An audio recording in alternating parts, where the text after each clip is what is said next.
बरेली में भाजपा उम्मीदवार डॉक्टर उमेश गौतम लगातार दूसरी बार मेयर सीट पर कब्जा जमाने वाले पहले मेयर बन गए हैं। शनिवार को हुई मतगणना में डॉक्टर गौतम ने सपा समर्थित उम्मीदवार डॉक्टर IAS तोमर को रिकॉर्ड 56,328 मतों से हराकर मेयर मुकाबला अपने नाम कर लिया। 2017 के चुनाव में आमने सामने की लड़ाई इन्हीं दो चेहरों के बीच हुई थी, मगर हार जीत का आंकड़ा 12,000 के आसपास रहा था। मगर इस बार कहानी बिल्कुल बदल गई। डॉक्टर उमेश गौतम को 1,67,271 मत हासिल हुए, जबकि उनके मुकाबले डॉक्टर IAS तोमर 1,10,943 वोट ही प्राप्त कर सके और दूसरे स्थान पर रहे। भाजपा को नगर निगम के सदन में भी प्रचंड बहुमत प्राप्त हुआ है। इस बार भगवा कैंप के 51 पार्षद जीतकर सदन में पहुंचे हैं, जबकि सपा के 13 पार्षदों ने बाजी मारी है। 3 पार्षद कांग्रेस के जीते हैं। वहीं एक सीट पर ओवैसी की पार्टी AIMIM और जैन पार्टी का दल RLD के उम्मीदवार विजयी रहे हैं। बसपा का एक भी पार्षद जीतने में सफल नहीं हो सका। बरेली नगर निगम चुनाव में भाजपा उम्मीदवार डॉक्टर उमेश गौतम ने निर्दलीय उम्मीदवार सपा समर्थित डॉक्टर IAS तोमर को करारी शिकस्त दी है। सपा समर्थित डॉक्टर तोमर पर बढ़त बनाए रहे। जैसे जैसे राउंड आगे बढ़ते रहे, उनकी बढ़त का आंकड़ा भी आगे बढ़ता रहा। भाजपा की आंधी के आगे सभी प्रत्याशी चारों खाने चित नजर आए। मुकाबला शुरू से ही भाजपा और निर्दलीय उम्मीदवार सपा समर्थित डॉक्टर IAS तोमर के बीच माना जा रहा था। हुआ भी बिल्कुल वैसा ही। हालांकि हार जीत का आंकड़ा बहुत ज्यादा सामने आया है। बरेली नगर निगम की मेयर सीट पर भाजपा प्रत्याशी एवं निवर्तमान मेयर डॉक्टर उमेश गौतम अपनी सीट न सिर्फ बचाने में सफल रहे, बल्कि रिकॉर्ड 56,000 वोटों से मुकाबला अपने नाम कर लिया।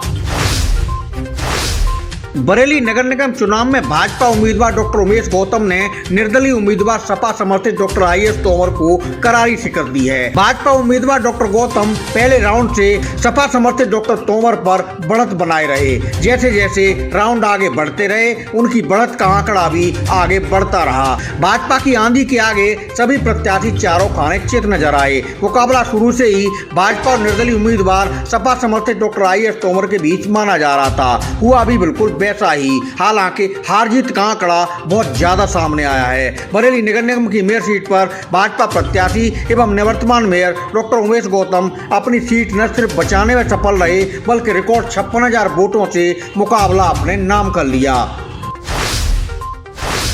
बरेली मेयर के दंगल में कांग्रेस पार्टी मुख्य मुकाबले से तो भले बहुत दूर रही हो, मगर उसके लिए संतोष की बात ये कही जा सकती है कि पिछली बार की अपेक्षा इस बार उसके वोटों में इजाफा हुआ है। पिछली बार कांग्रेस की टिकट पर बरेली से मेयर चुनाव लड़े अजय शुक्ला को करीब 21,000 वोट मिले थे, तो इस बार कांग्रेस उम्मीदवार डॉक्टर KB त्रिपाठी ने 26,975 वोट हासिल किए हैं। कांग्रेस के 3 पार्षद भी जीतकर नगर निगम के सदन में पहुंचे हैं। कांग्रेस के हाथ की ताकत सबसे ज्यादा मुस्लिम बहुल इलाकों में बड़ी है, जहां उसके लड़ाकों ने सपा का जमकर खेल खराब किया।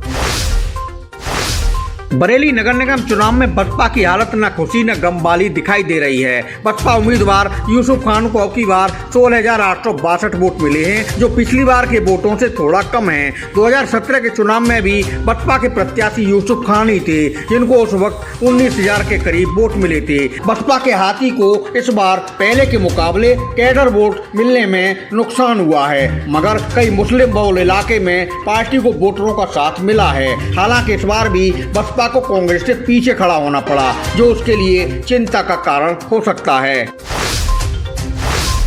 असदुद्दीन ओवैसी की पार्टी AIMIM ने बरेली नगर निगम चुनाव में अब की बार अपनी उपस्थिति सही से दर्ज कराई है। पार्षद मुकाबले में उसका खाता खुल गया है। शेख महमूद वार्ड से AIMIM की फरीकन बेगम पार्षद चुनाव जीतकर सदन में पहुंच गई हैं। पार्टी ने 11 वार्ड में प्रत्याशी उतारे थे, जिनमें उसके कई प्रत्याशी अच्छे वोट पाकर हारे हैं। इसके अलावा मेयर मुकाबले में ओवैसी के उम्मीदवार ने 10,355 वोट पाकर चौथा स्थान हासिल किया है। बरेली के नगर निगम चुनाव में उपस्थिति दर्ज कराने के साथ ओवैसी की पार्टी AIMIM ने टाउन एरिया में भी बाजी मारी है। खिरिया निजावत खां टाउन एरिया में ओवैसी के उम्मीदवार इमरान अली खान ने चेयरमैन मुकाबले में अपनी निकटतम प्रतिद्वंदी शमसुल निसा को 127 मतों से पराजित कर धमाल मचा दिया। AIMIM की बरेली में यह पहली बड़ी जीत है। खिरिया में चेयरमैन चुनाव जीतने के अलावा पार्टी के एक पार्षद की बरेली नगर निगम में भी जीत हुई है। चुनाव परिणाम परिणाम देखकर ओवैसी की बरेली टीम काफी उत्साहित नजर आ रही है।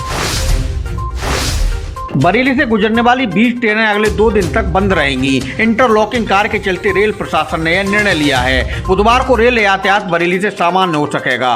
शाहजहांपुर के बंसरा स्टेशन पर अतिरिक्त लूप लाइन के अलावा इंटरलॉकिंग का कार्य शुरू होने के कारण बरेली से गुजरने वाली 20 ट्रेनों को निरस्त किया गया है। सोमवार और मंगलवार को भी 8 ट्रेनों का संचालन नहीं होगा।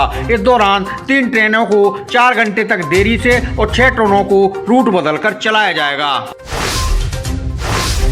माफिया अशरफ के करीबी सपा नेता लल्ला गद्दी के गुर्गे फुरकान का एक और फायरिंग करते हुए वीडियो सोशल मीडिया पर वायरल हो रहा है। वीडियो में वह तमंचे पर डिस्को गाने पर फायरिंग करता दिख रहा है। उसके साथ जेल में अशरफ को चिकन बिरयानी पहुंचाने वाला एक अपराधी प्रवृत्ति का युवक भी दिखाई दे रहा है। अशरफ की साजिश खुलने से पहले माफिया गैंग ने बरेली में जमकर मौज काटी थी। अतीक गैंग के सदस्य दहशत फैलाने के लिए साथियों के साथ अक्सर हथियारों का प्रदर्शन करते थे। फिर एक बार फिर किसी पार्टी में तमंचा लहराते हुए सपा नेता लल्ला गद्दी के करीबी फुरकान का हवाई फायरिंग करते वीडियो वायरल होने से पुलिस जांच में जुट गई है। यहां बता दें कि लल्ला गद्दी पहले से जेल में है, वहीं फुरकान को भी पुलिस पूर्व में ही गिरफ्तार कर जेल भेज चुकी है। बरेली की अशोका फर्म फैक्ट्री में लगी आग अभी ठंडी में नहीं हो पाई थी कि सीबीगंज के इंडस्ट्रियल एरिया के कबाड़ गोदाम में आग धधक उठी। ऊंची ऊंची लपटें और आग का धुआं आसमान में छा गया। आसपास के स्थानीय लोगों की सूचना पर पहुंची फायर ब्रिगेड की गाड़ियों ने मशक्कत के बाद आग पर काबू पाया। कबाड़ गोदाम के आसपास कई अन्य फैक्ट्रियां हैं, जिसे लेकर उद्यमियों में हड़कंप मचा रहा। कई फैक्ट्री मालिक आग की सूचना पर तुरंत वहां पहुंच गए और पुलिस के साथ आग बुझाने में जुटे रहे। आग कैसे लगी इसे लेकर फायर ब्रिगेड की टीमें जांच में जुटी हैं। निकाय चुनाव से जुड़ी पल पल की अपडेट खबरें देखने के लिए सब्सक्राइब करना न भूलें हमारा channel news today network. Channel का लिंक डिस्क्रिप्शन बॉक्स में दिया गया है, उस पर क्लिक कर राजनीति से लेकर देश दुनिया की ताजा तरीन खबरें देखते रहें।